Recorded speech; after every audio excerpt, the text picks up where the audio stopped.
গোটা পৃথিবীর মালিক হবে মুসলমানরা। আমি লিখে দিয়েছি, আল্লাহ বলছেন। তাহলে আপনি কেন মালিক হলেন? এটা কার ব্যর্থতা? এটাকে আল্লাহর ব্যর্থতা। তাহলে বলছেন দেবেন আপনাকে, তাহলে আপনি উদ্যোগ নেন নাই, আপনি সঠিক পথে চলেন নাই। আপনি এই যে জাতীয় নতুন স্টার্ট আপের কথা বলছি, আপনি স্টার্ট আপ নেন নাই, আপনি নতুন চিন্তা করেন নাই। নতুন সবকিছু করতে আমরা ভয় পাই। কেন আপনি ভয় পাবেন? আজকে গোটা পৃথিবী জুড়ে যদি অ্যামাজন যদি গোটা পৃথিবীকে নিয়ন্ত্রণ করে, আলিবাবা যদি গোটা পৃথিবীকে নিয়ন্ত্রণ করে, কে চিন্তা করেছে? অ্যাপল যদি গোটা পৃথিবীকে নিয়ন্ত্রণ করে, IBM যদি গোটা পৃথিবীকে নিয়ন্ত্রণ করে, তাহলে কে এটা আগে চিন্তা করেছিল? ইন্টারনেট, এখন গুগল, এখন AI, ChatGPT গোটা পৃথিবীকে নিয়ন্ত্রণ করে, কে আগে চিন্তা করেছে? ওরা আগে চিন্তা করছে, এই কারণে ওরা নিয়ন্ত্রণ করে। আপনি কেন আগে চিন্তা করলেন না? আপনার চিন্তাটা কোথায় গিয়ে ঠেকছে? আপনি কেবল ফেসবুক নিয়ে আসেন, ফেসবুক তো ওরাই বানাইছে, ওরাই তো বানিয়েছে। আপনি কেন এরকম প্ল্যাটফর্ম তৈরি করলেন না? তার মানে এটা নিয়ে চিন্তাই নেই, আমাদের মাথায় নাই এটা, যে আমি পৃথিবীকে নিয়ন্ত্রণ করতে চাই। এই মানসিকতা তৈরি করতে হবে। এই মানসিকতা তৈরি করলে আপনি এগিয়ে যাবেনই, কারণ আপনার রব বলেছেন ইন্নাল্লাহা লা ইউখলিফুল মিয়াদ। একজন মুসলমানের জন্য এর চেয়ে বড় আর কথা কি? আল্লাহ তাআলা তার ওয়াদা ভঙ্গ করেন না। মানে আল্লাহ আপনাকে ওয়াদা দিয়েছেন লাইসা লিল ইনসানি ইল্লা মা সাআ ওয়া আন্না সাইয়াহু সাউফা ইউরা, যে তুমি যদি চেষ্টা করো আমি তোমাকে সফলতা দেবই দেব। ফালাক্তাহামাল আকাবা ওয়ালা ওমা আদরাকা মাল আকাবা ফাক্কু রাকাবা লাকাদ খালাকনাল ইনসানা ফি কাবাদ। আমি মানুষকে সৃষ্টি করেছি এমন ভাবে ও চেষ্টা করলে সফল হবে। আমি মানুষকে সৃষ্টি করেছি এরকম ভাবে যে ও চেষ্টা করলেই সফল হবে। অর্থাৎ আপনাকে চেষ্টা করলে সফল হবে, আল্লাহ বলে দিয়েছেন। আপনি কেন চেষ্টা করবেন না?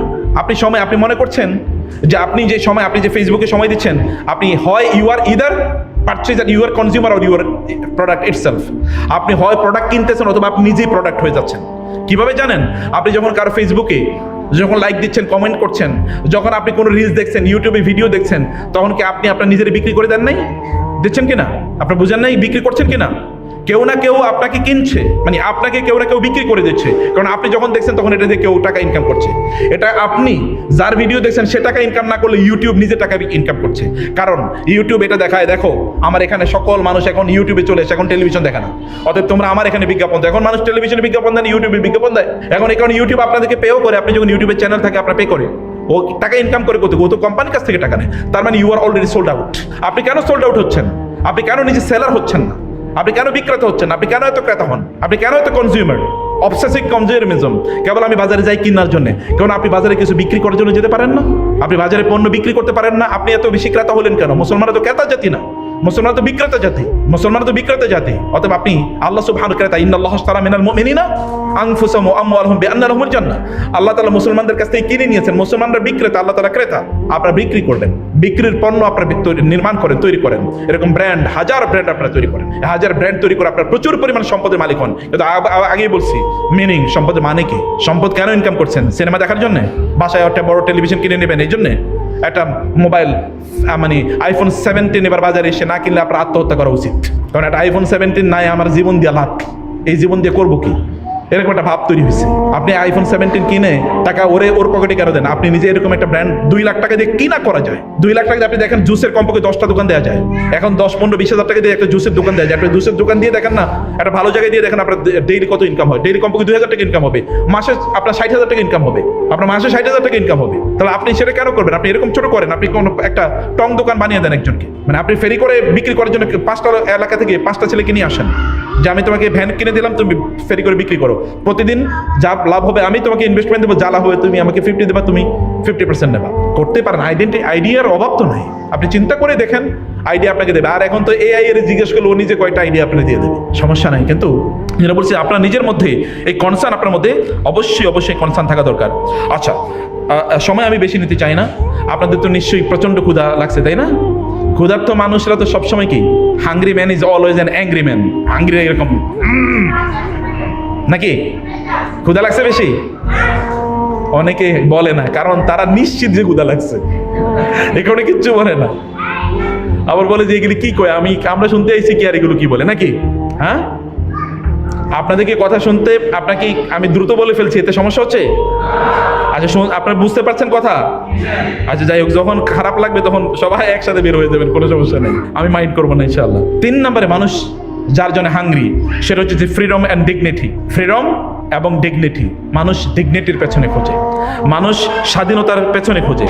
আমরা এখন দেখেন social media, ad, influencer, celebrity, model, এরা এখন আমাদের জন্য সব লাইফস্টাইল কি হবে, এটা সব তারা এবার কি আমাদের জন্য নির্বাচন করে দিচ্ছে।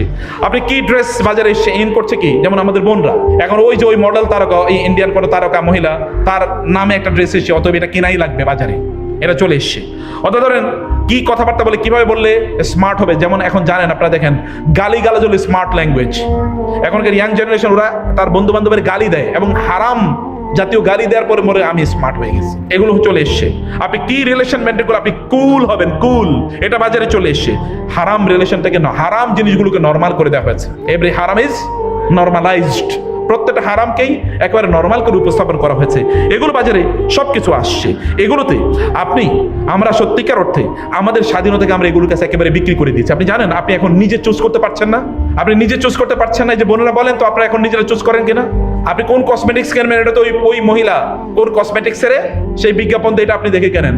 অথবা এখন তো আমাদের বোনরা রান্নাও শিখে আরেকজনের কাছ থেকে, যে রান্না নাকি এটা শেখা লাগে, রান্নার জন্য কোর্স করে, ইউটিউবের ভিডিও দেখে নতুন নতুন করে রান্না শেখে। কত ধরনের রান্না আপনার শেখার প্রয়োজন আছে। জান্নাতে যাওয়ার জন্য আপনাকে আইটেম শিখতে হবে। প্রচুর পরিমাণ এরকম দিনই কোর্স আছে, এই কোর্স করতে হবে। এর মধ্যে রান্নার উপরে 30টা কোর্স করে বসে আছে। কারে খাওয়াইবে এগুলো? কার খাওয়াবে? যদি আপনি বিজনেস করার জন্য করেন আমি মাইন্ড, আই ডোন্ট মাইন্ড। যদি বিজনেস করার জন্য করেন, আদারওয়াইজ কারে খাওয়ানোর জন্য আপনি এত খাওয়া লাগে নাকি মানুষের? আল্লাহ রাসূল সাল্লাল্লাহু আলাইহি ওয়াসাল্লাম কি বলেন নাই যে একজন মানুষের জন্য কয়েকটা লোকমা খাবারই যথেষ্ট? লোকাইমাত। রাসূলুল্লাহ সাল্লাল্লাহু আলাইহি ওয়াসাল্লাম পৃথিবীর সবচেয়ে সফল মানুষ, খাইছে মাত্র 2 বেলা। আর আমরা 6 বেলা খাওয়ার পরে বলে আজকে খাবারটা একটু কম হয়েছে, এবং এরপরে কি আর কোনো কাম হয় না। আল্লাহ রাসূল সাল্লাল্লাহু আলাইহি ওয়াসাল্লাম রাতের বেলা খেয়ে ঘুমিয়ে পড়তেন না। তিনি বলেছেন রাতের বেলা যদি তোমরা খাওয়ার পরে ইবাদতের আগে ঘুমাবা না, কমপক্ষে 2 রাকাত নামাজ পড়ে ঘুমাবা। কি এক্সারসাইজ! চিন্তা করে আমি অবাক লাগে। 1500 বছর আগে কেমনে বলে গেলে এই কথা? আল্লাহর নবী না হলে এটা আমি কোনোদিন বিশ্বাস করতে পারতাম না যে এটা কেমনে বলে। নবী হওয়ার কারণে সবকিছু, everything is directed by Allah. Otherwise কেমনে বলো? 1500 বছর আগে লোকেরা এসে যা বলে তিনি তাই বলে গেছেন 1500 বছর আগে, অথবা তার চেয়ে আরো অ্যাডভান্স, যেগুলো এখনো মানুষ বোঝে না, এগুলো সব বলে গেছে। আর রাতের বেলা একটু আগে খেয়ে পড়েন, দুপুর বেলা কম খান। আপনি সফল হতে চান, দুপুরে খাওয়া বন্ধ করে দেন, কম খান। সকালবেলা একটু বেশি খান। এভাবে আপনি লাইফস্টাইল ডায়েট কন্ট্রোল করেন যদি সফল হতে চান। পেটের ভারে আপনি নড়তেই পারেন না, কেমনে আপনি কাম করবেন? পেটের ভারে নড়তে পারে না, পেটের চাহিদা পূরণ করতে করতে তার দিন শেষ। এ লোক কাজ করবে কিভাবে? দুনিয়া কন্ট্রোল করবে কিভাবে? আপনার নিচের অংশ যদি পুরা থাকে তাহলে উপরের অংশ ফাঁকা, নিচের অংশ যদি পুরা থাকে তাহলে উপরের অংশ ফাঁকা। নিচের অংশ পেট আর উপরের অংশ হলো মাথা। উপরের অংশ যত ফুল রাখতে চান, নিচের অংশ যত ফুল খালি রাখবেন, উপরের অংশ তত ফুল থাকবে। বুঝতে পারেন নাই? এটা যত ফুল থাকবে ওটা খালি থাকবে, এটা যত খালি থাকবে ওটা যত ফুল থাকবে। এটাতে খালি রাখেন একটু। এই কারণে ইসলাম 1 মাস রোজা রাখা ফরজ করে দিয়েছে। You have to understand the psychology and the secret wisdom behind fasting in the month of Ramadan. প্রিয় ভাই, সম্মানিত বোন, এই কারণে আমরা যে কথা আপনাদেরকে বলছি যে আপনার ফ্রিডম, আপনার নিজের ফ্রিডম বেসে দিয়েন না ওদের কাছে, সোশ্যাল মিডিয়ার কাছে বিক্রি করে দিয়েন না ফ্রিডম। আপনারা যে মিমস দেখেন, এই যে এন্টারটেইনমেন্ট, অমুক একটা করছে, ট্রল করে এরপর একটা ভিডিও বানাইছে, এইটা মিলিয়ন ভিউ। এই মুসলমানরা কেমনে দেখে এটা আমার বিশ্বাসই আসে না। আমাদের ফেসবুকে মাঝে মাঝে গিয়ে কেউ মন্তব্য করে এই ভিডিওটা কমপক্ষে 1 মিলিয়ন ভিউ হওয়ার কথা ছিল, কিন্তু আনফরচুনেটলি 500 থেকে 600 ভিউর উপরে নাই, এবং এর মধ্যে 200-300 বার আমি নিজেই দেখছি। বুঝলেন নাই? আমি একটা এক্সাম্পল বললাম, বারবার গিয়ে দেখছি কয়জন থেকে, আর ইউটিউব তো কাউন্ট করে কতবার আইছে, ব্যাস। আর ওগুলো দেখার জন্য কি রুচি মানুষের, শয়তান কি পরিমাণ বিজয়ী হয়ে গেছে আমাদের এই জায়গায়। আপনি আপনার নিজের জীবন কেন বুঝবেন? ওর এটা দেখে আপনার লাভ কি? কারণ আপনি কি এমন একটা ভিডিও দেখতে পান যে ভিডিওতে আপনার জীবন পরিবর্তন হবে, আপনার স্কিল ডেভেলপ করবে, দুনিয়া কেমনে নিয়ন্ত্রণ করবেন লেখেন। চ্যাটজিপিটি কে বলেন আমি দুনিয়া নিয়ন্ত্রণ করতে চাই, তুমি আমার পলিসি দাও, এই পলিসি অনুসারে চলেন, সমস্যা কি? গুগলকে বলেন আল্লাহ রাসূল কিভাবে বলেছে দুনিয়া নিয়ন্ত্রণ করতে, এটা তুমি আমারে বলো। আপনি ওকে বলেন যে আমি ব্যবসা করতে চাই, নতুন কি আইডিয়া তুমি আমার দাও, ওই আইডিয়ার পেছনে লাগেন, দিন রাত কাজ করেন, কিন্তু আল্লাহরে মাইনাস করে না, আল্লাহকে ফোকাসে রেখে, যেটা আমরা আগে বলেছি, আল্লাহকে ফোকাসে রেখে এই কাজগুলো আপনারা করেন। সম্মানিত ভাইরা বোনেরা, রোল মডেল আপনার নবী কেনেন, আল্লাহ সুবহানাহু ওয়া তাআলা কোরআন কেনেন, আপনার ড্রেস, আপনার ভাষা, এগুলো সবকিছু কিন্তু অ্যালগরিদমে ছাড়িয়ে দেবেন না, এটা অ্যালগরিদমে ছেড়ে দেবেন না। আপনি কিন্তু অ্যালগরিদমের দাস না, আপনি দাস কার? রব্বুল আলামিনের দাস। আপনি ট্রেন্ডের দাস না, আপনি দাস হচ্ছেন মহান আল্লাহ সুবহানাহু ওয়া তাআলা। ট্রেন্ডের পেছনে ঘুরেন না, ট্র্যাডিশনের পেছনে ঘুরেন। ট্র্যাডিশন হচ্ছে given by Allah and the messenger of Allah. আপনাকে মনে রাখতে হবে, সমাজ আপনাকে বলতে পারে যে আপনি ওল্ড ফ্যাশন, কিন্তু আপনি মনে রাখবেন আপনি হয়তোবা দিন প্র্যাকটিস করছে, যে বোনেরা হেজাব করছেন, ভাইয়েরা দাঁড়িয়ে রাখছেন, আপনি তোমার নামাজে যান, আপনার বন্ধু বলবে তুমি এখনো শেকেলে থেকে গেলা। ওর কাছে আপনি শেকেলে হতে পারেন, কিন্তু আসমানের ফেরেশতাদের কাছে আপনি সেলিব্রিটি। আসমানের ফেরেশতাদের সামনে আপনি সেলিব্রিটি। আসমানের ফেরেশতারা আপনার নাম গর্ব করে বলে, এবং আল্লাহ সুবহানাহু ওয়া তাআলা গর্ব করে ডেকে বলেন। আপনি জানেন না কেমন সেলিব্রিটি? কিয়ামতের দিন 7 শ্রেণীর লোকদেরকে আল্লাহ সুবহানাহু ওয়া তাআলা আরশের নিচে ছায়া দেবেন। তোমাদের একদল কারা? এই যে আপনারা ইয়াংরা, ওয়াশাবুন নাশা ফি ইবাদাতিল্লাহ, এমন যুবক এবং যুবতী যার সময়টা আল্লাহর ইবাদতে কাটে। আপনি ব্যবসা করে আল্লাহর ইবাদতের, আপনি দেখেন না আল্লাহ রাসূল সাল্লাল্লাহু আলাইহি ওয়াসাল্লাম কে কথা বলেন নাই, ব্যবসায়ীরা থাকবে নবী রাসূলদের সাথে জান্নাতে, নবী রাসূলরা কি জান্নাতুল একেবারে নিম্নের জান্নাতে থাকবে নাকি সর্বোচ্চ জান্নাতে থাকবে? তো ব্যবসায়ীরা সর্বোচ্চ জান্নাতে থাকবে নবী রাসূলদের সাথে। কারণ কি? কারণ ব্যবসায়ীরা অ্যাজ ইফ, আমি বলতাম যদি ব্যবসায়ীরা নবী না হতো, যদি ব্যবসায়ীরা ব্যবসায়ী না হতো তাহলে কমপক্ষে নবী হয়ে যেত তারা। ব্যবসায়ীরা যদি ব্যবসায়ী না হতো তাহলে নবী হতো তারা। কারণ নবীরা যেরকম মানবতার জন্য ব্যাপক পরিমাণ কাজ করে, ব্যবসায়ীরা এরকম করে। যেমন ধরেন আমার ব্যক্তিগত কথা বলি, আমি তো মানে ইন্টারনেট ছাড়া চলতে পারি না। এখন তো আমি দেখি যে ইন্টারনেট তো দেখি মানে একটা এক্সাম্পল বলছি আমি, প্রচুর পরিমাণ আমাদের ইন্টারনেটে আমরা ওই যে কোর্স বিভিন্ন ধরনের ক্লাস করাই, অনলাইনে ক্লাস করাই। তো এখন ইন্টারনেট ছাড়া আমি কেমনি করাবো এটা বলেন তো?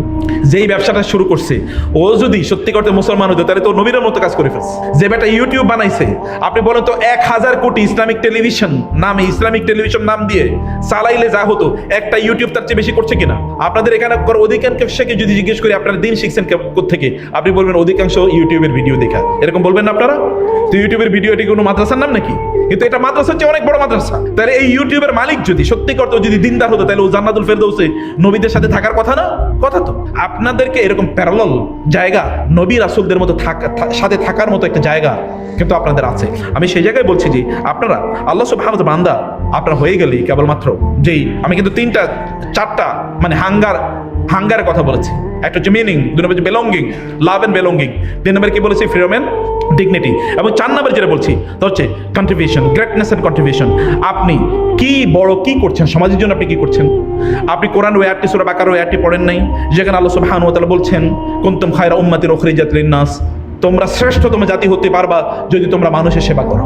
শ্রেষ্ঠতম জাতি হতে পারবা কখন? যদি না মানুষের সেবা করো। আচ্ছা, আপনি অনেক বড় বিজনেস হন তাতে কোনো সমস্যা নেই, আপনি অনেক বড় ফেমাস ডাক্তার হন তাতে কোনো সমস্যা নেই, আপনি অনেক বড় স্কলার হন তাতে কোনো সমস্যা নেই, অনেক বড় ইনফ্লুয়েন্সার হন, অনেক বড় মডেল হন, আমার কাছে কোনো সমস্যা নেই। যাই আপনি করতে চান, কিন্তু আপনি মনে রাখবেন আপনাকে সমাজের জন্য কাজ করতে হবে। এছাড়া আপনি কোনোদিন বড় হতে পারবেন না, শ্রেষ্ঠ হতে পারবেন না, আপনি সফল হতে পারবেন না। আপনার গ্রেটনেস ততটুকুই যতটুকু আপনি মানুষের জন্য করছেন। আপনার গ্রেটনেস ততটুকুই যতটুকু আপনি মানুষের জন্য করছেন, এবং আপনার গ্রেটনেস ততটুকুই যতটুকু আপনি মানবতার কল্যাণে ব্যয় করছেন। ওই ডাক্তারের চেয়ে উত্তম কে যে দিনের তার সপ্তাহের একটা দিন গ্রামের মানুষের জন্য বরাদ্দ করে রেখেছে? ওই ইঞ্জিনিয়ার চেয়ে ভালো কে? ওই ইঞ্জিনিয়ার চেয়ে বড় কন্ট্রিবিউশন কার যে বলেছে মসজিদের যত প্রজেক্ট আসবে আমি সব ফ্রি করে দেবো? আপনি ইঞ্জিনিয়ারকে কোথায় রাখতে চান? এই ইঞ্জিনিয়ারকে নিয়ে ফেরেশতা তো সেলিব্রেট করবে। আপনি ওই ব্যবসায়ীকে কোথায় রাখবেন যে ব্যবসায়ী বলে যে আমার ব্যবসার প্রফিটের, এই যে আপনাদেরকে বলছি, আপনারা সিদ্ধান্ত নেন আপনার প্রফিটের 5 থেকে 10% আপনি আল্লাহর রাস্তায় দান করবেন। একেবারে মার্সেলেস কাট, প্রথম থেকে সিদ্ধান্ত নিয়েছেন, প্রথম থেকে করেন। কইরা দেখেন এরপরে কি হয়। আপনার রব বলেছেন মাসালুল্লাযিনা ইউনফিকুনা আমওয়ালাহুম ফি সাবিলিল্লাহি কামাসালি হাববাতিন আনবাতাত সাবআ সানাবিলা ফি কুল্লি সুমবুলাতিন মিয়াতু হাব্বা ওয়াল্লাহু ইউদাইফু লিমান ইয়াশা। যারা আল্লাহর রাস্তায় দান করে এদের অবস্থাটা হলো একটা বীজের মতো। একজন কৃষক একটা বীজ বপন করেছে জমিনে, ওই বীজ থেকে 7টা শীষ হয়, প্রত্যেকটা শীষে 100টা করে বীজ আছে। একটা বীজ থেকে সর্বশেষ কয়টা হলো? 700 বীজ হলো, একটা থেকে 700। এরা যারা আল্লাহর রাস্তায় দান করে তাদের উদাহরণ। সূরা বাকারা আল্লাহ তাআলা আরো বললেন যে ব্যক্তি যারা আল্লাহর রাস্তায় দান করে তাদের উদাহরণ হলো ওই ব্যক্তির মতো যার একটা বড় বাগান আছে বা একটা ইন্ডাস্ট্রি আছে, যেমন একটা ইন্ডাস্ট্রি আছে, একটা বাগান আছে, বাগানটা টিলার উপর, এখানে প্রচুর পরিমাণ বৃষ্টি হয়। বৃষ্টি হওয়ার কারণে তার এই গাছগুলো, বাগানের গাছগুলো এত তরতাজা থাকে, এত শ্যামল থাকে, সবুজ থাকে, যেখানে ডাবল ফসল হয়। অন্যান্যদের যা হয় তাতে ডাবল হয়। আর যদি বৃষ্টি নাও হয় তাহলে ওই যে একটু হালকা মেঘের যে একটু সেখানে কি পড়ে, শিশির পড়ে, এই শিশিরের কারণে এগুলো সব সবুজ থাকে। অন্যান্যগুলো বৃষ্টি না হওয়ার কারণে একেবারে কাঠ হয়ে শুকিয়ে যায়, কিন্তু এর কোনোদিনই কোনো ক্ষতি হয় না। কমপক্ষে 1 গুণ 2 গুণ তো সব হয়, কমপক্ষে 1 গুণ তার ফসলে, কোনোদিন তার ফসলের ক্ষতি হয় না। এটা হচ্ছে ওই ব্যবসায়ী যে ব্যবসায়ী আল্লাহর রাস্তায় দান করেছে। আপনি দান করেন, আপনি দান করছেন, আপনার রবের সাথে আপনি ব্যবসা করতেছেন। আপনি দেখবেন গোটা পৃথিবী জুড়ে যারা ব্যবসা করে ওরা কিন্তু তাদের ব্যবসার একটা অংশ, যে বিল গেটস বলছে আমার সব আমি কি চ্যারিটি করে দেবো, ও দেখবেন কয়েকদিন পর বলে আমি $1 বিলিয়ন এই কারণে খরচ করবো। ও তো জানে আমি $1 বিলিয়ন খরচ করলে আমি $10 বিলিয়ন পাবো। ও তো জানে যে আমি বিজনেস করতে সমাজের সাথে। আপনি জানেন এটাকে যদি আমি একেবারে আল্লাহর সাথে বিজনেস নাও বলি তাহলে সমাজের লোকেরা তো কি করবে? আপনার উপর আস্থা, ও উনি দান করে, ওনার উপর বিশ্বাস করা যায়। You are developing your brand, আপনি আপনার ব্র্যান্ড ডেভেলপ করছেন। আমি সেকুলার টার্মে বললাম, আমি যদিও এই শব্দটাকে পছন্দ করি না, কিন্তু আপনি তো আপনার ব্র্যান্ডটাকে আপনি সত্যি করতে ডেভেলপ করছেন। আপনার ব্র্যান্ড, এটা কি ব্র্যান্ড? আপনার ব্র্যান্ডটা হলো আপনার অনেস্টি, আপনার কন্ট্রিবিউশন, আপনার সোশ্যাল এঙ্গেজমেন্ট। নবী সাল্লাল্লাহু আলাইহি সাল্লাম হেরা গুহায় যাওয়ার আগে তিনি সমাজে এত ব্যাপক পরিমাণ তিনি এঙ্গেজ ছিলেন যে খাদিজা রাদিয়াল্লাহু তাআলা আনহার টাকা পয়সা তিনি যা পেয়েছেন এগুলো করেছেন কি বলেন তো? সব সমাজের লোকের, ওই কে বিধবা হয়েছে, কে ইয়াতিম হয়েছে, কে ডিস্ট্রেস, কার টাকা পয়সা নাই, কার খাবার নাই, কে অসুস্থ অসহায়, এগুলো তিনি দৌড়ে বেরিয়েছেন, তাদের জন্য তিনি কাজ করেছেন। এবং এই কারণে যখন হেরা গুহাতে ফেরেশতা তার কাছে আসলো, জিবরিল আলাইহিস সালাম তিনি ফিরে আসলেন খাদিজার কাছে, বললেন খাদিজা আমি কি পাগল হয়ে গেলাম? আমি তো আমার নিজের ব্যাপারে মানে ভয় পাচ্ছি। বলে কেন? বলে এরকম এরকম। বলে আল্লাহি, আল্লাহর কসম, না এটা হতেই পারে না, কারণ আপনি মানুষের সাহায্য করেন, সহযোগিতা করেন, বিপদ আপদে আপনি এগিয়ে যান, বিধবা ইয়াতিমদের জন্য আপনি কাজ করেন, এমনকি যাদের টাকা পয়সা নেই মনে হচ্ছে যেন আপনি তাদের জন্য ইনকাম করেন, এরকম একটা ভাব, এমন একটা অবস্থা আপনার। আল্লাহ তাআলা আপনি কোনোদিন অপমানিত করবেন না, আল্লাহ কোনোদিন অপমানিত করবেন না। আপনার ব্র্যান্ড ভ্যালু কি? আপনার আইডেন্টিটি কি? তিনি তো নবী হওয়ার আগে তার আইডেন্টিটি ছিল তার আসওয়াদিক আল আমিন, পরম সত্যবাদী, পরম বিশ্বস্ত। আপনার একটা আইডেন্টিটি থাকা উচিত। আপনি যখন ব্যবসা করছেন, যে আপনারা যে ব্যবসা করছেন, আমি এখানে বলেছিলাম কিছু কথা, আপনি এমন ফেব্রিক দেন যে ফেব্রিকের মধ্যে কি এটা বাংলাদেশের সেরা ফেব্রিক, যেন আমরা বলতে পারি বা লোকেরা বলবে এর চেয়ে ভালো কোনো ফেব্রিক নাই। আপনি এমন কস্টিং নেন যে কস্টে আপনার ব্যবসা করবেন অবশ্যই, কিন্তু কস্টিং লেগে লোকেরা বলে না উনি ভালো প্রাইসে জিনিস দেয়, করেন না, করেই দেখেন না এরপরে কি হয়। বারাকা তো এমনি আসে। আপনার ব্র্যান্ড দরকার না, আপনার বারাকা দরকার। নাকি কি দরকার? বারাকা দরকার। ব্র্যান্ড দরকার না, আপনার বারাকা দরকার। দেখেন না বারাকা হলে আপনি কি পরিমাণ পান। বারাকা হলে, যে এখানে আমি বলেছি যে আপনারা কি করেছেন পজিশনে, আপনারা মানে যখন উদ্বোধন হয়েছে তখন আপনার হাতে তালি দিয়েছেন, কারণ আল্লাহর রব আপনার রবই তো শিখিয়ে দিয়েছেন কি করবেন। সূরা কাহাফে বলে দিয়েছেন না, ওয়ালাউ লাউলা লাউ إذ دخلت جنتك قلت ما شاء الله لا قوة إلا بالله إن تراني أنا أقل منك مالا وولدا فعسى ربي أن يؤتيني خيرا من جنتك ويرسل عليها حسبانا من السماء فتصبح صعيدا زلقا أو يصبح ماؤها غورا فلن تستطيع له طلبا وأحيط بثمره فأصبح يقلب كفيه على ما أنفق فيه وهي خاوية على عروشها ويقول يا ليتني لم أشرك بربي أحدا সুবহানাল্লাহ। আপনি আপনার ব্যবসার যদি এরকম অনেক কিছু হয়, বলেন মাশাআল্লাহ লা কুওয়াতা ইল্লা বিল্লাহ, এর যদি বলেন আপনার ব্যবসা কোনোদিন লস হবে না, কোনোদিন না। কিন্তু আপনি হাত শেক করলেন, মানে এরকম মানে কি করলেন, ওই যে এটা কি বলে না, হাত তালি দিলেন, এই তালিতে কোনো বরকত নাই। বরকত হলো ওই কথার মধ্যে, বারাকা হলো ওই কথার মধ্যে। আমি বলেছি যেমন আপনারা এখানে মিউজিক কেন দেবেন? কারণ আপনারা কি কোরআনের আয়াত দিতে পারেন না? বারাকা তো এর মধ্যে। আপনার আল্লাহ সুবহানাহু ওয়া তাআলার নাম, কোরআনের আয়াত অথবা ধরেন এটা আল্লাহর নামে যেই নাশিদ গুলো আছে, এরকম কিছু একটা নাসিক ভেতরে ঢুকে দেন না, এটা তো দাওয়াত। আপনার বিজ্ঞাপনটা দাওয়াত হয়ে যেতে পারে, এবং আপনি যতদিন চলবে ততদিন আপনি সাদকায়ে জারিয়া সওয়াব পাবেন। আর আপনি গান শুনেলেন, তাহলে তো সব আমলে যে সব হারাম জিনিস ঢুকতেছে। নো, এটা আপনি আপনার স্বাতন্ত্র তৈরি করুন। আপনি যে ব্যবসা হিসেবে আপনি স্বতন্ত্র, আলাদা, এটা আপনি তৈরি করুন। প্রিয় ভাইরা, সম্মানিত বোনেরা, এখন আমি বলছি যে আপনি অবশ্যই এখানে আপনি যখন এই কাজগুলো করবেন, যখন আপনি সমাজের জন্য কাজ করবেন, তখন আপনি আল্লাহর লিস্টে, ভিআইপি লিস্টে থাকবেন। আপনি আল্লাহ সুবহানাহু ওয়া তাআলা আপনাকে ভিআইপি লিস্টে রাখবেন। ওরা বলে honesty is the best policy, বলে না ইংরেজরা? আমরা বলি তাকওয়া ইজ দ্য বেস্ট পলিসি, আমরা বলি social service is the best policy. আপনি মানুষের জন্য কাজ করেন, এবং এতে আপনি দেখবেন দুনিয়া এবং আখিরাতে আপনি একটা সিকিউরিটি সিস্টেমে ঢুকে যাবেন। আল্লাহর কসম, যেই টাকা থেকে সাদাকা করা হয় ওই টাকা কোনোদিন নষ্ট হয় না, কোনোদিন না, কোনোদিন না, গ্যারান্টিড। আল্লাহ রাসূল বলেছেন সাল্লাল্লাহু আলাইহি ওয়াসাল্লাম, আল্লাহ রাসূল বলেছেন। অতএব এখান থেকে সাদাকা করার অথবা মানুষের জন্য করার জন্য আপনারা চেষ্টা করবেন। মুসাব ইবনে উমাইর রাদিয়াল্লাহু তাআলার মতো হন না। মুসাব ইবনে উমাইর ইসলামের প্রথম অ্যাম্বাসেডর মুসাব ইবনে উমাইর রাদিয়াল্লাহু তাআলা আনহু। এবং আপনারা আসহাবুল কাহাফের সে সকল যুবকদের মতো হন, সে সকল যুবকদের মতো আসহাবুল কাহাফের মতো হন। এবং আপনারা আব্দুর রহমান ইবনে আউফের মতো হন না, আব্দুর রহমান ইবনে আউফ রাদিয়াল্লাহু তাআলা আনহুর মতো হন। আব্দুর রহমান ইবনে আউফের কথা জানেন তো আপনারা? মানে জান্নাতের সুসংবাদ প্রাপ্ত 10 জন সাহাবীর মধ্যে তিনি একজন। মদিনায় তিনি গেলেন, মদিনায় যাওয়ার পরে লোকেরা বলল, মদিনা সাহাবীরা বলল, আসেন যে আমার বাড়ি এবং সম্পদ, ব্যবসা, এটা আপনার সাথে শেয়ার করি। তিনি বললেন, না, দরকার নাই, দরকার নাই, তুমি আমার একটু বাজারটা দেখা দাও। তিনি বাজারে গেলেন, বাজারে গিয়ে কি করছেন? এই যে ট্রেডিং, এখন পৃথিবীর সবচেয়ে বড় ব্যবসা কোনটা? ট্রেডিং না? আপনাকে ট্রেডিং তো বুঝেন, আপনারা তো ব্যবসায়ী, আমি সেটা বুঝি না, আমি তো ব্যবসা পড়ি নাই, পড়ছেন আপনারা। ট্রেডিং মানে হচ্ছে পণ্য বানান আপনি, কিনি আমি, মধ্যখানে উনি হিসেবে আছে, এরাই তো সব ইনকাম করে নাকি? ট্রেডিং। এই যে ট্রেডিং এর ব্যবসা, এটা তিনি বলেন তুমি আমার ট্রেডিংটা, তুমি আমার শুধু বাজারটা দেখা দাও। উনি বাজারে গেলেন, বাজারে যাওয়ার পরে বাজারে ক্রেডিটে তিনি পণ্য নিলেন। ওই দোকানদারের কাছে গিয়ে বলেন, ভাই তুমি তো বেচবা, কত করে বেচবা বলো? বলে এত এত। বলে তুমি আমারে দাও, আমি তোমার এই দামই দেবো, আমি তোমার এই দামই দেবো, কিন্তু আমি ফেরি করে বেচবো। উনি তার কাছ থেকে নিলেন, আর উনি তো খুশি, ঠিক আছে বেচা তো হবেই, আমি তো টাকা চাই, আমি তো বিক্রি চাই। অতএব তিনি এটা নিয়ে গেলেন, নিয়ে তারপরে ফেরি করে বিক্রি করলেন। উনি ফেরি করে বিক্রি করলে একটু লাভ করলেন। পরের দিন ওই যে তার তো অলরেডি ক্যাপিটাল হয়ে গেছে, এর দিয়ে পরের দিন কিনলেন, আরেকটু লাভ করলেন।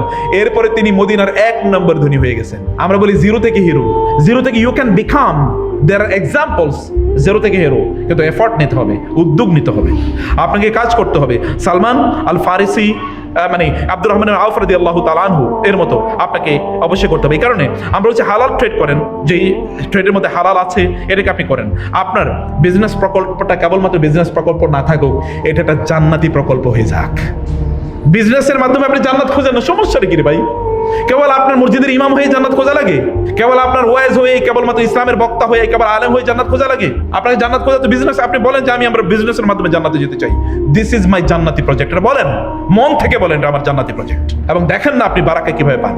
তখন এটা দেখবেন চেঞ্জ, স্টাইলই পুরোটা চেঞ্জ হয়ে যাবে, যে আমি এরকম ভাবে এটাকে করতে চাই, এভাবে আমি এটাকে করতে চাই। প্রিয় ভাইরা, লাস্ট একটা মানে আচ্ছা যেটা বলতে চাই তাহলে যে উদ্যোক্তা এবং ব্যবসায়ী হিসেবে আপনারা যারা আছেন, আল্লাহ সুবহানাহু ওয়া তাআলা আমাদেরকে এমন একটা ব্যবসার কথা কোরআনে বলেছেন সূরাতুস সফে, যেটা আমাদেরকে জাহান্নাম থেকে বাঁচিয়ে দেবে, যেটা আমাদের জন্য বিশাল বড় মাসাকিনা তাইয়্যিবাতান, যেটা মানে অনেক বড় রিয়েল এস্টেট, প্রাইম এস্টেট আমাদের জন্য তৈরি করবে। প্রাইম এস্টেট তো বুঝেন আপনারা, মানে একেবারে প্রাইম লোকেশন আপনার জন্য হাউস নির্মাণ করে দেবে, এরকম একটা ব্যবসা।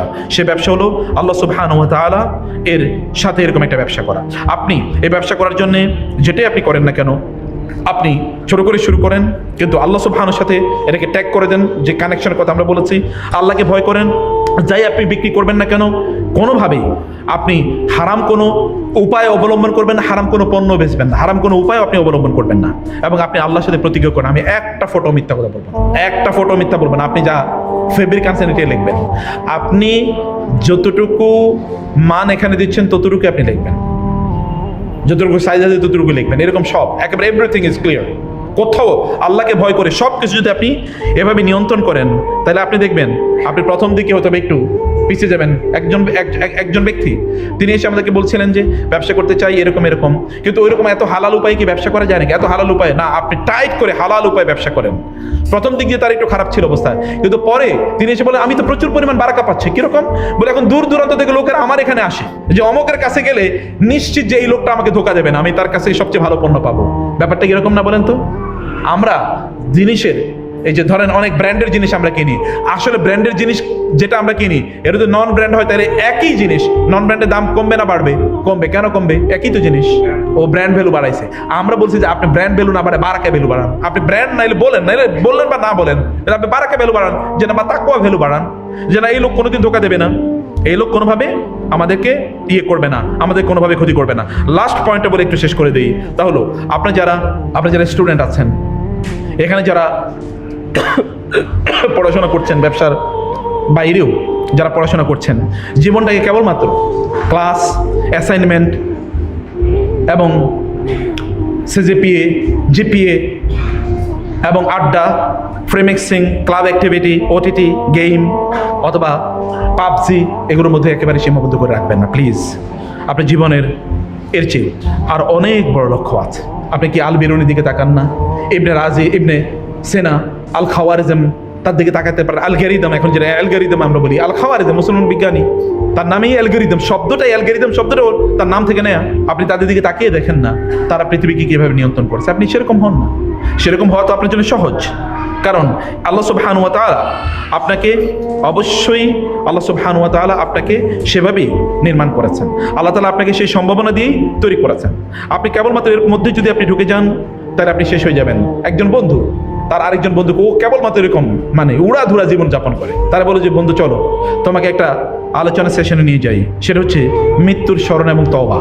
এই সংক্রান্ত একটা আলোচনা তাকে নিয়ে গেল এবং বলো যে আরেকটা সেশনে তাকে নিয়ে যায় dopamine test, dopamine fast. Dopamine বুঝুন তো, আপনি যখন রিলস দেখেন তখন আপনার শরীর থেকে, আপনার ইয়ে থেকে ডোপামিন, ব্রেনের ডোপামিন রিলিজ হয়।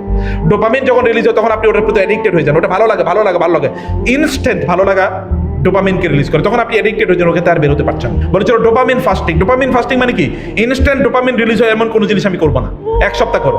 1 সপ্তাহ ওর কষ্ট হয়েছে প্রথম থেকে। একটা তাওবা এবং মৃত্যু স্মরণ এবং তাওবা, ডোপামিন ফাস্ট, এরকম একটা লেকচার সে শুনলো। শোনার পরে তার চিন্তা হলো যে হ্যাঁ আমি তাহলে এটা একবার টেস্ট করে দেখি না। 1 সপ্তাহ কষ্ট হয়েছে পরে তার, এরপর থেকে তার একটু নামাজ এর প্রতি আগ্রহ বেড়েছে, কোরআন তেলাওয়াত এখন তার একটু ভালো লাগে, একটু দিনই আলোচনা শুনতে তার একটু ভালো লাগে, আল্লাহ কেন্দ্রিক চিন্তা করতে ভালো লাগে, তাওহীদ কেন্দ্রিক চিন্তা করতে ভালো লাগে। সব কিছু এখন তাদেরকে এমন সফলতা প্রদান করবেন যেটা ঈর্ষণীয়। লাস্ট মিনিটে 1 মিনিটে আমি আপনাদেরকে কয়েকটা একটু কেবল ফর্মুলা বলি যেটা আপনারা করবেন। এক নম্বর হচ্ছে ধাপ নাম্বার 1, ঈমানকে নবায়ন করুন, গোপন তওবা করুন। গোপন তওবা মানে কি বুঝেন? রাতের অন্ধকারে রুমের লাইট বন্ধ করেন, দরজা বন্ধ করেন, ফোনগুলোকে সাইলেন্ট করেন, ইন্টারনেট বন্ধ করে দেন এবং 2 রাকাত নামাজ পড়ুন। তারপরে সেজদায় লুটিয়ে বলুন, হে আল্লাহ, আমি অনেক গুনাহ করেছি, আমি অনেক ভুল করেছি, আমি আমার চোখ দিয়ে, আমার হাত দিয়ে, আমার মুখ দিয়ে, আমার কান দিয়ে আমি অনেক গুনাহ করেছি। আমি তোমার সামনে লজ্জিত আকারে দাঁড়িয়েছে। আল্লাহ, তুমি আমাকে ক্ষমা করে দাও, তুমি আমাকে নতুন জীবন দান করো, তুমি আমাকে নতুন করে জীবনটা গড়ার সুযোগ দাও। এরকম গোপনে বলেন, মানুষের সামনে বলার দরকার নেই। এভাবে আপনি গোপনে বলেন এবং গোপনে বলে আপনার জীবনের বাটনে, রিসেট বাটনে ক্লিক প্রেস করেন, রিসেট বাটন, গোটা জীবন রিসেট হয়ে যাবে। যে সিস্টেমে চলছিল না, এই সিস্টেম থেকে এটা রিসেটে চলবে। ফ্যাক্টরি সেটিং দেন। ফ্যাক্টরি সেটিং বুঝেন তো? হ্যাঁ, ফ্যাক্টরি সেটিং বুঝেন তো নাকি? ফ্যাক্টরি সেটিং দেন। ফ্যাক্টরি কে? ফ্যাক্টরির মালিক কে? আল্লাহ। উনি যে ফ্যাক্টরিতে আপনার বানাইছে, ওই ফ্যাক্টরি সেটিং অরিজিনাল স্টেট আছে। ফ্যাক্টরি সেটিং মানে হচ্ছে ফেতরাত, ফেতরাতে নিয়ে যান আপনার নিজকে। এটা করেন। 2 নম্বরে আপনি যেটা করবেন তো হচ্ছে সালাদকে লাইফের সেন্টার বানান, নামাজ কেন্দ্রিক জীবন তৈরি করেন। নামাজকে না বলবেন না, নামাজকে হ্যাঁ, নামাজকে প্রায়োরিটি, নামাজ আগে, এরপর অন্য কাজ। এটা আপনি করেন এবং দেখেন যে আপনি কিভাবে আপনি নিজকে পরিবর্তন করতে পারেন। 3 নম্বর, আপনার 1 মাসের ইমানি গ্রোথের প্ল্যান, আপনি গ্রোথ প্ল্যান তৈরি করেন, একটা গ্রোথ চার্ট তৈরি করেন যে আপনি এই মাসে আপনি কি করবেন। যেমন দৈনিক আপনি মানে 10 থেকে 15 মিনিট কোরআন তেলাওয়াত করেন, 5 মিনিট, আমি ছোট ছোট করে বলছি, 5 মিনিট জিকির আজকার করেন, সাপ্তাহিক একটা দার্সে কমপক্ষে অংশগ্রহণ করেন, একটা দার্সে, একটা হালাকায়, একটা তাফসির ক্লাসে, একটা কোরআনিক ক্লাসে, একটা তাদাব্বুর ক্লাসে অংশগ্রহণ করেন এবং সৎ বন্ধুদের সাথে কিছু আড্ডা সেশন তৈরি করেন। সৎ বন্ধু, যারা দিনদার বন্ধু, এরকম বন্ধু খুঁজুন এবং তাদের সাথে কিছু আড্ডা সেশন তৈরি করুন। নিজে ইনকাম থেকে কিছু ইনফাক করুন। এই যে বন্ধুরা এখানে যারা ইয়াংরা আছেন, আপনি বলবেন আমি টাকা আমি দান করবো কোত্থেকে? আপনার বাবা মার কাছ থেকে জানেন, এখান থেকে দান করেন এবং দেখেন কিভাবে বারাকা পান। এটা করেন এবং একটা ইসলামী বই মাসিক কমপক্ষে একটা বই পড়েন, 200 পৃষ্ঠার বই। কতক্ষণ? ডেইলি যদি আপনি 200 পৃষ্ঠার বই ডেইলি যদি 3-4 পৃষ্ঠা করে পড়েন, তাহলে কিন্তু 200 পৃষ্ঠা হয়ে যায়। 5 পৃষ্ঠা করে পড়লে আপনার 200 পৃষ্ঠা হয়ে যায়। 5 পৃষ্ঠা পড়তে আপনার 5 মিনিট লাগবে, না 6 মিনিট, না 10 মিনিট লাগবে। এতটুকু করেন। এতটুকু যদি আপনি করেন, তাহলে আপনি দেখবেন 10-15 বছর পরে আপনি এমন একটা জায়গায় চলে যাবেন যে জায়গাটি আপনার নিজকে আপনি চিন্তা করতে পারবেন না। মনে রাখবেন, আপনি যদি এখন আল্লাহ রাসূল যদি আপনার সামনে এসে দাঁড়ায়, আপনি কি বলবেন? আপনি বলবেন যে আমি মুসলমান, বলতে পারবেন? আল্লাহ রাসূল যদি এখন সামনে এসে দাঁড়ায়, তুমি কে? তোমার তো চিনি না। আমি মুসলমান, ইয়া রাসূল, আপনার অনুসারী। তুমি আমার অনুসারী কেমনে? আমি তো তুমি আমার অনুসারী, আমি তো কোনো মানে কিছু তোমার কাছ থেকে এরকম অনুসারীর গন্ধ খুঁজে পাইতেছি না। হবে কিনা এরকম? আমরা কার অনুসারী, রাসূলের নাকি শয়তানের? এটা চিন্তা করা দরকার। জাযাকুমুল্লাহ খায়র। Thank you very much.